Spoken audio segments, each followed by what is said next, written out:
Hello friends, I am Rakesh Rai and today I am going to discuss about the EPR registration for battery waste। जैसा कि हमने अपने previous video में बात की थी कि EPR registration for plastic packaging क्या होता है, EPR registration for e waste क्या होता है। आज की इस वीडियो में हम डिस्कस करेंगे कि EPR registration for battery waste क्या होता है।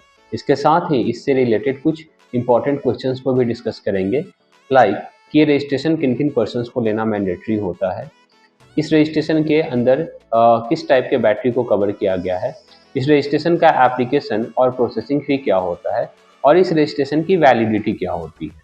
तो आइए हम शुरू करते हैं अपने फर्स्ट क्वेश्चन से, what is EPR registration for battery waste.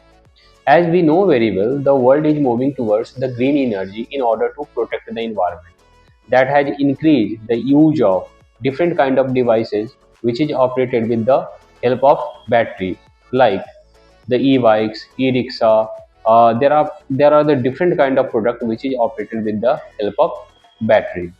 इस ग्रीन इनिशिएटिव ने बैटरी के मैन्युफैक्चर और कंजम्पशन को भी काफ़ी ज़्यादा बढ़ा दिया है, जिसके कारण ह्यूज स्केल पे बैटरी वेस्ट जनरेट हो रहा है, जो कि एक नया चैलेंज क्रिएट कर रहा है फॉर द इन्वायरमेंट। इसी चैलेंज को मैनेज करने के लिए गवर्नमेंट ऑफ इंडिया ने एक रूल इंट्रोड्यूस किया, that is called battery waste management rule. इस रूल के अंदर एक कॉन्सेप्ट को इंट्रोड्यूस किया गया था, that is called EPR. EPR का सिंपल सा मतलब होता है एक्सटेंडेड प्रोड्यूसर रिस्पॉन्सिबिलिटी। इसको अगर हम डिफाइन करें तो ये एक ऑब्लिगेशन डालता है उस पर्सन और उस एंटिटी पे जो कि कोई बैटरी मैन्युफैक्चर करके इंडियन मार्केट में सेल करता है या इंपोर्ट करके उसे इंडियन मार्केट में सेल करता है, या कोई ऐसा प्रोडक्ट मैन्युफैक्चर करके सेल कर रहा है, इंपोर्ट करके सेल कर रहा है जिसके अंदर कोई बैटरी लगी हुई आती है।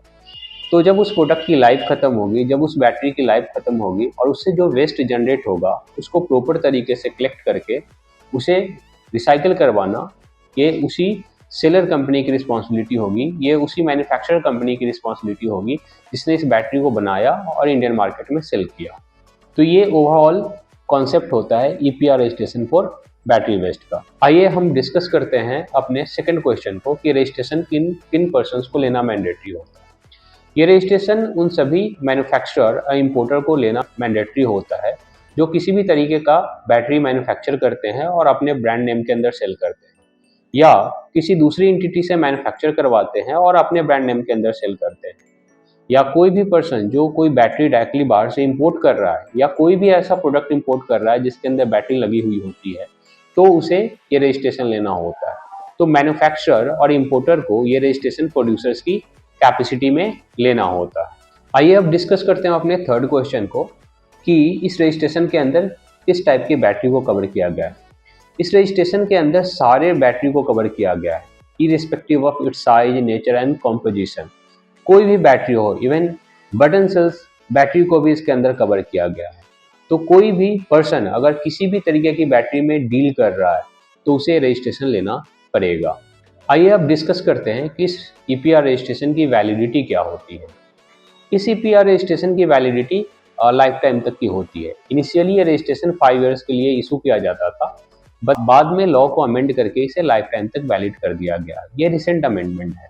जब तक कि कोई एंटिटी इसे सरेंडर ना कर दे या सीपीसीबी इसे कैंसिल ना कर दे, तब तक ये रजिस्ट्रेशन वैलिड होता है। आइए डिस्कस करते हैं अपने लास्ट क्वेश्चन को कि what is the application and processing fee for EPR registration for battery waste. EPR registration for battery waste का एप्लीकेशन फी और प्रोसेसिंग फी एंटिटी के ओवरऑल टर्नओवर के अकॉर्डिंग वेरी करता है।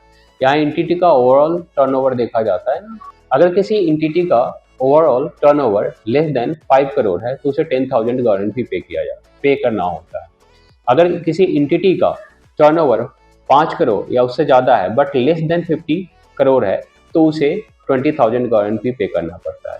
और किसी एंटिटी का टर्नओवर अगर 50 करोड़ से ज़्यादा है तो उसे 40,000 गवर्नमेंट फी पे करना पड़ता है। तो ये overall application and processing fee होता है EPR registration for battery waste का। जैसा कि आज के इस वीडियो में हमने डिस्कस किया और डिटेल से समझा कि EPR registration for battery waste होता क्या और इसका ऑब्जेक्टिव क्या है। आगे की वीडियो में भी हम डिस्कस करेंगे और भी ईपीआर रजिस्ट्रेशन से related question like EPR for tyre waste और EPR for used oil. Thank you.